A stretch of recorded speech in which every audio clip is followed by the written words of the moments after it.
Hello everyone. आज इस video में हम डिस्कस करेंगे स्टेजेस ऑफ डेवलपमेंट। एक पर्सन की लाइफ में 5 स्टेजेस इंपॉर्टेंट होती है जिनमें हमें अलग अलग डेवलपमेंटल चेंजेस देखने को मिलते हैं। तो सबसे पहली होती है प्रीनेटल पीरियड, जो कि होती है कंसेप्शन टू बर्थ। इसका मतलब जब जो मदर होती है वो बच्चे को कंसीव करती है, उसके बाद बर्थ तक प्रीनेटल पीरियड होता है। Then second stage is infancy, जो कि होती है जब बच्चा जन्म ले लेता है उसके 2 साल तक, बर्थ टू 2 ईयर्स। देन आता है अर्ली चाइल्डहुड, जो होता है 2 to 6 years. Then fourth stage is later childhood, जो कि होती है 7 to 11 years. And then adolescence, जो होती है 11 to 19 ईयर्स। तो इन सभी स्टेजेस में हम देखते हैं कि जो बच्चा होता है उसमें फिजिकल, मेंटल, इमोशनल चेंजेस क्या क्या होंगे, किस तरह से ये चेंजेस होंगे हर एक स्टेज में। सबसे पहली स्टेज है प्रीनेटल पीरियड। तो ये पीरियड होता है कंसेप्शन टू बर्थ तक। इसका मतलब जब मदर कंसीव करती है बच्चे को और जब तक बच्चे का जन्म होता है, ये पीरियड तब तक होता है। A baby develop inside a mother's womb.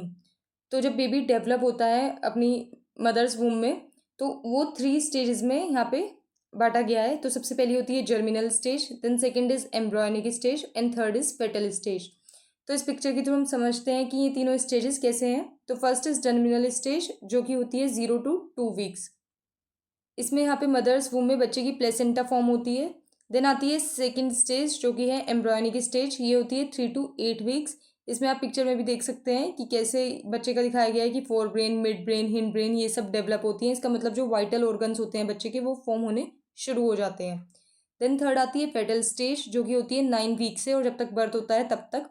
तो फेटल स्टेज में जो बच्चे की बॉडी होती है वो ग्रो होनी शुरू हो जाती है और बच्चे के मूवमेंट होने शुरू हो जाते हैं और यहाँ पे ब्रेन डेवलप हो जाती है अच्छे से, और जो ब्रेन सेल होते हैं वो मल्टीप्लाई होना स्टार्ट हो जाते हैं। तो ये सब प्रीनेटल पीरियड है जो कि मदर्स वूम में होता है, 0 वीक से लेके जब तक बच्चा जन्म लेता है। देन नेक्स्ट स्टेज आती है वो है इन्फेंसी। तो जो इन्फेंसी स्टेज होती है उसमें जब बच्चा जन्म लेता है और वो 2 साल तक रहती है।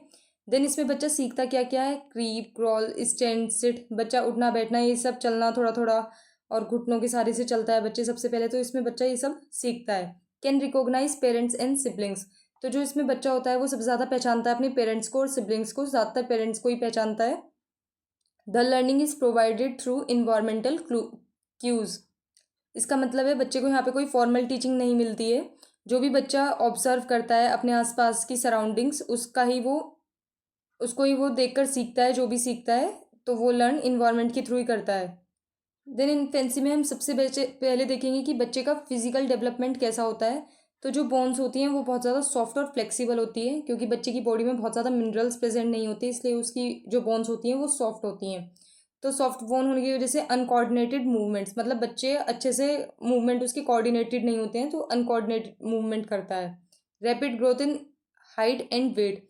तो जब बच्चा 2 साल तक की उम्र तक आता है तो उसकी जो बॉडी होती है वो रैपिड ग्रोथ करती है, मतलब बहुत ज़्यादा ग्रोथ होता है उसकी हाइट में और वेट में। यहाँ पे बच्चे के मिल्क टीथ दिखने शुरू हो जाते हैं जब बच्चा 6 से 7 महीने का हो जाता है। Extreme dependence on adult. तो जो बच्चा होता है वो इस एज में बहुत ज़्यादा डिपेंड रहता है अपने बड़ों पर, अपने पेरेंट्स पर या फिर सिबलिंग्स पर, क्योंकि बच्चे को जो भी चाहिए होता है वही प्रोवाइड कराते हैं। Reaches for and grasps toys. तो बच्चा जब धीरे धीरे 2 साल तक आता है तो वो चीज़ों को समझने लगता है बहुत हल्के हल्के, और जो जैसे हम टॉयज से बच्चों को दे देते हैं खेलने के लिए, तो वो बाद में उन्हें पकड़ने की कोशिश करता है और उनसे खेलने की खुद ही कोशिश करता है। इन्फेंसी स्टेज में आता है देन कॉग्निटिव डेवलपमेंट, की इस स्टेज पे बच्चे का कॉग्निटिव डेवलपमेंट कैसा होगा। Language of the newborn is to cry. तो जो लैंग्वेज होती है बच्चे की वो क्या होती है, क्राई। तो अगर मतलब बच्चे को कुछ भी चाहिए होगा तो वो रो कर बताएगा कि उसे भूख लग रही है या प्यास लग रही है या जो भी उसको टॉयलेट वगैरह करना है, तो वो सब रो के ही बताता है। By the age of 1 child में learn few words by imitation.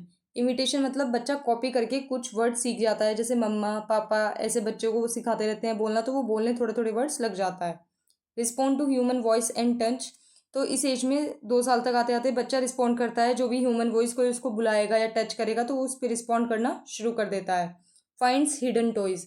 तो जो बच्चे से हम अगर बच्चे को कोई टॉय देते हैं खेलने के लिए और उसके बाद उसमें उसे टॉय को हटा देते हैं तो बच्चा उसे ढूंढने की कोशिश करता है। देन इस स्टेज में इमोशनल डेवलपमेंट देखते हैं बच्चे का कैसा होता है। The infant cries so it is the evidence that he has emotions in him.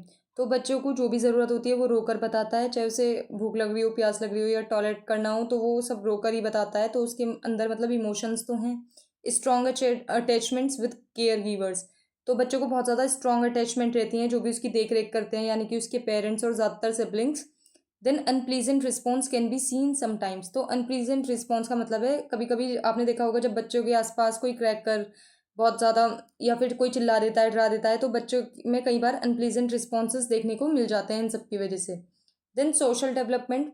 तो इन्फेंसी स्टेज पे जो बच्चों का सोशल डेवलपमेंट होता है वो बहुत कम होता है, लेकिन होता है क्योंकि वो अपने सिबलिंग से या नेबर से या फिर पेरेंट्स से बहुत ज़्यादा उन पे डिपेंड रहता है। सो सबसे first begins to smile in response to other. तो आपने देखा होगा बच्चे की तरफ को जब कोई हंसता है तो वो इसके रिस्पॉन्स में स्माइल करता है। Enjoy being held and cuddle. तो बच्चों को बहुत ज़्यादा पसंद है जब उन्हें कोई गोद में उठा ले या कहीं बाहर घुमा के ले आए, तो इन सबको बच्चा इन्जॉय करता है। मे एक्सपीरियंस स्ट्रेंजर एनजाइटी। तो कई बार कोई अलग से गेस्ट आ जाते हैं या कुछ और वो बच्चों को लेने की कोशिश करते हैं तो बच्चा उनके पास नहीं जाता है, तो उसे स्ट्रेंजर एनजाइटी हो जाती है जब उसे अपने आसपास वो लोग ना दिखें जो उसकी केयर गिवर्स होते हैं, मतलब उसके। Then waves bye bye. तो ये तो आपने बहुत कॉमन देखा होगा कि बच्चों को सिखा के रखते हैं कि बाय बाय करना है, मतलब अगर उनसे बोल दे कि बाय बाय करो तो वो कर देते हैं। तो सोशल डेवलपमेंट बच्चों का यहाँ पे थोड़ा बहुत होता है। देन थर्ड स्टेज आती है हमारे पास अर्ली चाइल्डहुड। तो ये होती है 2 to 6 ईयर्स। प्री स्कूल और प्ले स्कूल स्टेज। तो बच्चा इसमें मेन स्कूल में तो नहीं जाता, बट प्री स्कूल या फिर प्ले स्कूल स्टेज में हम ज़रूर उसको भेजते हैं।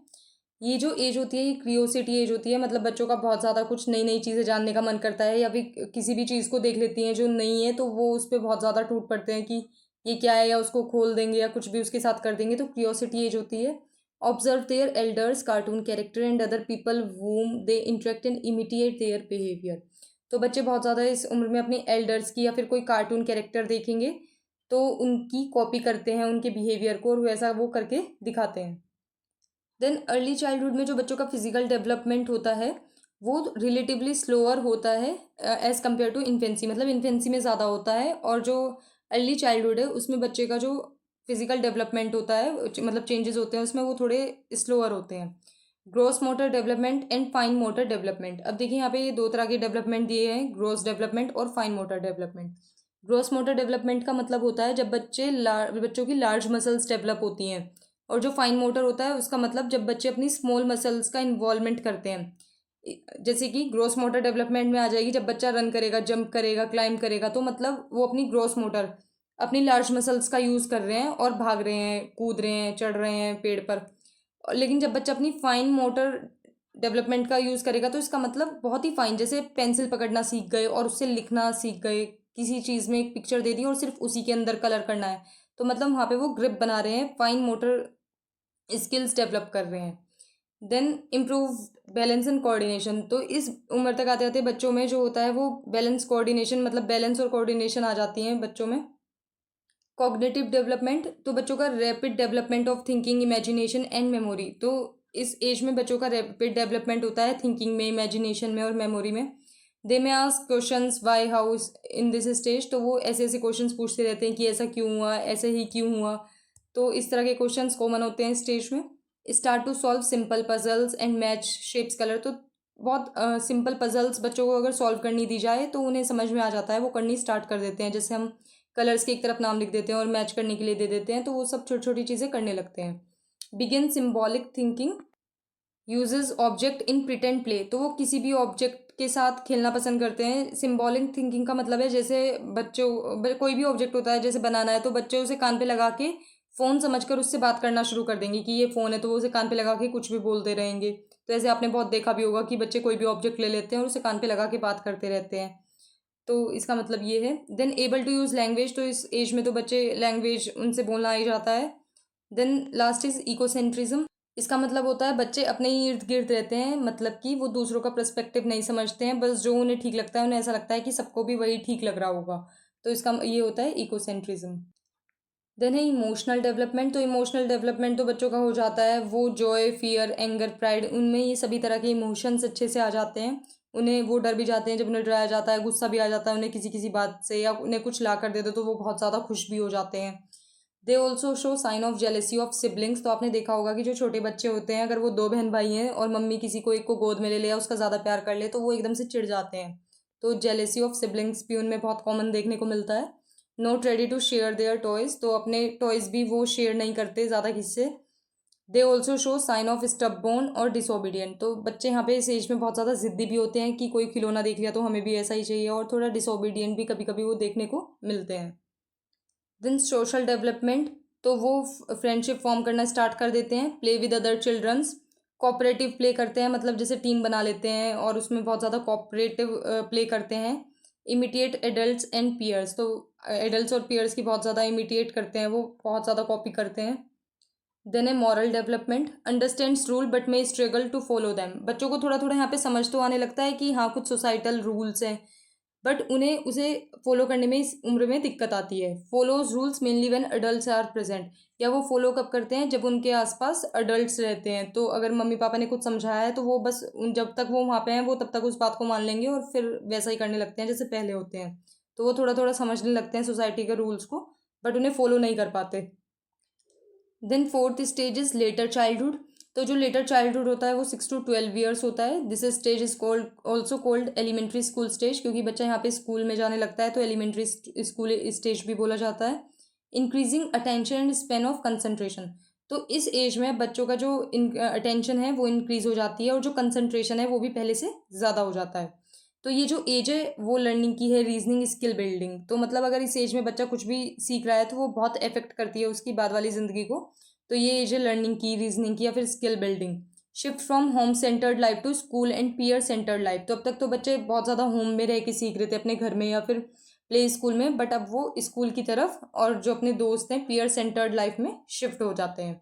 क्रिएटिविटी स्टेज, तो आपने इस एज में देखा भी होगा कि अगर कोई टीचर काम दे दे उन्हें या कुछ दे दे ऐसे क्रिएटिव करने के लिए, तो वो उसमें बहुत ज़्यादा अपना दिमाग लगाते हैं कि उसको कर ले जाएंगे। देन लेटर चाइल्डहुड में जो फिजिकल डेवलपमेंट होता है वो स्लो होता है बट चलता रहता है, स्टीडी, मतलब स्लो है बट चलता रहेगा। बोन्स आर हार्डन, तो इस एज में आते आते बोन्स कैसी होती है उनकी हार्ड हो जाती है। Improvement in child's motor development, तो बच्चों की जो मोटर डेवलपमेंट होता है उसमें इम्प्रूवमेंट आ जाता है बहुत ज़्यादा। Improvement hand writing and drawing abilities, तो ये फाइन मोटर डेवलपमेंट है, तो इसमें भी उनका बहुत ज़्यादा इम्प्रूवमेंट देखने को मिलता है। Then cognitive development, thinks more logically and concretely, तो अब बच्चे बहुत ज़्यादा लॉजिकली और कॉन्क्रीटली सोचते हैं, मतलब एक तरह से वो इंटेलेक्चुअली एक्टिव हो जाते हैं। Can classify sequence and organise information, तो वो जो इन्फॉर्मेशन है उसको ऑर्गेनाइज करते हैं, सीक्वेंस और क्लासीफाई कर सकते हैं। Develops better attention Spain and memory, तो अब उनकी जो मेमोरी है वो भी पहले से उसमें भी इम्प्रूवमेंट है और जो स्पेन ऑफ अटेंशन है वो भी ज़्यादा है। Become curious about how things works, आज थॉटफुल क्वेश्चन, तो ये तो आपने देखा भी होगा इस उम्र में बच्चे थोड़े थॉटफुल क्वेश्चंस पूछने लग जाते हैं और चीज़ों को लेके बहुत ज़्यादा क्यूरियस रहते हैं कि ये क्यों हुआ ऐसे या कब हुआ। देन इमोशनल डेवलपमेंट कैसा होगा इसमें बच्चे का, gains better control over emotions, तो अपने इमोशंस पे वो बेटर कंट्रोल कर पाते हैं। Develop self esteem and self confidence, तो बच्चों में यहाँ पे सेल्फ कॉन्फिडेंस आ जाता है और आत्मविश्वास भी बहुत ज़्यादा आ जाता है। Not worried over his problem of his personal life, तो जो भी कुछ बच्चों की प्रॉब्लम रहती है तो उसमें वो ऐसे बहुत ज़्यादा वरी नहीं रहते, जितना बड़े बच्चे रहते हैं तो उतना कोई उन्हें मतलब नहीं होता। देन लेटर चाइल्डहुड में जो उनका सोशल डेवलपमेंट है, build stronger relationship with peers, तो वो तो आपने भी देखा होगा कि बच्चों के साथ ही बाहर खेलते रहते हैं या उनका पीयर्स जो फ्रेंड्स हैं उसके साथ ज़्यादा स्ट्रॉन्गर रिलेशनशिप बन जाता है। Prefer same gender peer group, तो आपने देखा होगा जो छोटे बच्चे हैं वो अपने किसी भी जेंडर के साथ खेल लेते हैं, मतलब लड़की हो लड़का हो कोई भी हो वो उनके साथ खेलते रहते हैं। लेकिन जब बच्चे इस उम्र में आ जाते हैं स्पेशली 7 to 10 ईयर्स, तो वो अपना ही जेंडर प्रेफर करते हैं, मतलब लड़कियां तो लड़कों के साथ कुछ क्रिकेट या कुछ खेल रहे हैं, लड़कियां हैं तो लड़कियां अपने साथ खेल रही हैं, तो ऐसा हो जाता है। Then learns team work cooperation and conflict resolution, तो ये सब तो बच्चों में आ ही जाता है जब वो अपने पीयर्स के साथ खेलते हैं। Understand fairness rules and social norms, तो वो यहाँ पे पहले से ज़्यादा रूल्स को सोशल नॉर्म्स को पहचानने लगते हैं। और आपने कुछ बच्चों को देखा होगा वो कुछ लीडरशिप क्वालिटीज़ भी दिखाते हैं, जैसे कोई बच्चा क्लास में बहुत ज़्यादा लीडरशिप क्वालिटी दिखाएगा या कोई गेम कर रहे हैं या प्ले कर रहे हैं तो उसमें लीडरशिप क्वालिटीज़ होती हैं। There is stair is also known as play age, sorry ये दिस स्टेज है, यहाँ पे स्टेज आएगा। This stage is also known as play age और गैंग एज, सो इसलिए इस स्टेज को हम प्ले एज या फिर गैंग एज बोलते हैं। नाउ यहाँ पे बच्चे का मोरल डेवलपमेंट कैसे होता है, जजेस right and wrong based on rules and social approval, तो बच्चे यहाँ पे बहुत ज़्यादा सही और गलत पे देखने लगते हैं। फील्स गिल्टी और रिस्पॉन्सिबल फॉर एक्शंस, तो कई बार हम उन्हें बताते हैं कि उनकी ये गलती है और उन्होंने ऐसा ऐसा कर दिया या किसी वजह से मतलब किसी और को उनकी वजह से कुछ प्रॉब्लम हुई है, तो वो फील गिल्टी और रिस्पॉन्सिबल फील करते हैं उस चीज़ को लेके। Begins to understand intentions behind actions, example accidental versus purpose. तो बच्चे यहाँ पे जो इंटेंशंस होती हैं, जो एक्शंस होते हैं, उनके पीछे की बात को समझने लगते हैं कि हाँ ये कोई बात एक्सीडेंटल हुई है या पर्पस हुई है। जैसे कई बार आपने देखा होगा बच्चे गेम खेलते हैं तो बोलते हैं ना इसने जानबूझ के चीटिंग की है, तो वो समझते हैं कि हाँ ये कुछ जानबूझ के कर रहा है, ये एक्सीडेंटल नहीं हुआ, तो ये पर्पसफुल है। तो ऐसे बच्चे चीज़ें ध्यान देने लग जाते हैं। देन जो लास्ट स्टेज है वो है adolescence, most critical phase of persons life. तो एक पर्सन की लाइफ में बहुत ज़्यादा क्रिटिकल फेज माना जाता है। This stage is also called as a stage of stress and storm. तो इस स्टेज को हम stage of stress and storm भी बोला जाता है, क्योंकि बच्चे को यहाँ पे बहुत ज़्यादा एडजस्टमेंट प्रॉब्लम देखने को मिलती है अपनी फैमिली के साथ, अपने पीयर्स के साथ या फिर किसी के भी साथ, तो उनको बहुत एडजस्टमेंट प्रॉब्लम होती है। Period of identity formation, independence and self discovery. तो ये बच्चे की जो एज होती है इसमें वो बहुत ज़्यादा आइडेंटिटी फॉर्मेशन को लेके बहुत ज़्यादा चिंता में रहता है, और उसे बहुत ज़्यादा इंडिपेंडेंस भी चाहिए होती है कि मैं खुद ही फैसला कर लूँगा या कुछ ऐसे। Then major changes in body, mind, emotions and relationship. तो जो बच्चे होते हैं उनके मेजर चेंजेस देखने को मिलते हैं यहाँ पे बॉडी में, उनकी माइंड में, सोचने के तरीके में, इमोशंस में और उनके रिलेशनशिप्स में। देन जो फिजिकल डेवलपमेंट है एडोलसेंस में, वो undergoes puberty, rapid physical changes. तो बहुत ज़्यादा बच्चों का रैपिड फिजिकल चेंजेस देखने को मिलते हैं उनके हाइट में, वेट में, लड़के लड़की दोनों में ही, क्योंकि वो प्यूबर्टी में चल जाते हैं, उस स्टेज में आ जाते हैं। Development of secondary sexual characteristics. तो डेवलपमेंट होते हैं उनकी सेकेंडरी सेक्सुअल कैरेक्टरिस्टिक्स, क्योंकि हार्मोनल चेंजेस बहुत ज़्यादा होते हैं इस पीरियड में। Increase physical strength and energy. तो बहुत ज़्यादा स्ट्रेंथ और एनर्जी उनकी इंक्रीज हो जाती है। इस उम्र में कॉग्निटिव डेवलपमेंट बच्चों का कैसा होता है? Begins abstract thinking, can imagine possibilities, hypothesis and reason logically. Abstract thinking का मतलब है वो बच्चे चीज़ों को इमेजिन करने लग जाते हैं। जैसे हमें छोटे बच्चे को कोई चीज़ कुछ समझानी है, तो जब वो छोटा होता है हमें उसे बहुत सारे एग्जाम्पल या फिर वो चीज़ सच में ला के दिखानी पड़ेगी, तब वो उसे समझेगा। और अगर हम वैसी चीज़ उसके सामने एक और रख दे तो वो उसमें शायद डिफ्रेंशिएट भी ना कर पाए। बट इस उम्र तक आते आते बच्चे एब्स्ट्रैक्ट थिंकिंग करते हैं, मतलब अगर उन्हें कोई टीचर बोल के समझा रहा है या घर में कुछ बता रहे हैं तो वो उसको इमेजिन कर लेंगे और उसकी पॉसिबिलिटीज़ को समझ जाएंगे, एंड लॉजिकल रीजनिंग उसमें करने लगते हैं।